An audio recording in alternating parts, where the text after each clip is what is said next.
வணக்கம் மக்களே, நான் உங்கள் ரகுநாத் பேசுகிறேன். தினம் ஒரு தகவலில் இன்றைய தகவல் என்னென்னு பார்த்தீங்கன்னா, அருணகிரிநாதருடைய வாழ்க்கை வரலாறை பற்றி தான் சொல்ல போகிறேன். ஸோ இந்த வீடியோவை ஸ்கிப் பண்ணாமல் கடைசி வரைக்கும் பாருங்கள். ஃபஸ்ட்டு என்னென்னு பார்த்தீங்கன்னா, அருணகிரிநாதர் வந்து சிறு வயதுலேருந்து காம உணர்வுகள் அதிகம் கொண்டிருக்கிறதுனால அவர் அந்த கோயில்களில் நடிக்க வர பெண்களிடம்லாம் அதிக உடலுறவு கொண்டிருப்பார். இது என்ன கேட்டிங்கன்னா, இதனால் அவங்க கட்டின மனைவிங்கிறது அவங்க வந்து உடலுறவு கொள்ள மாட்டாங்க.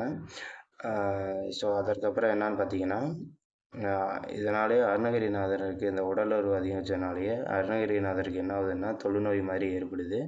ஸோ அதனாலேயே அவங்க வீட்டில் உள்ளவங்களாம் அவங்கள வந்து சரியாக கவனிக்காமல் அவர் போய் செத்துடலான்னு சொல்கிறாரு. ஸோ அதனால் ஒரு முருகப்பெருமான் வந்து சும்மா இருங்கிற ஒரு தவத்தை பண்ண சொல்கிறாரு. அதனாலே அவர் உடம்பு க்யூர் ஆகுது. பலவித அதிசயங்கள் நடந்திருக்கு. இந்த வீடியோ முடிஞ்சது. தேங்க்யூ.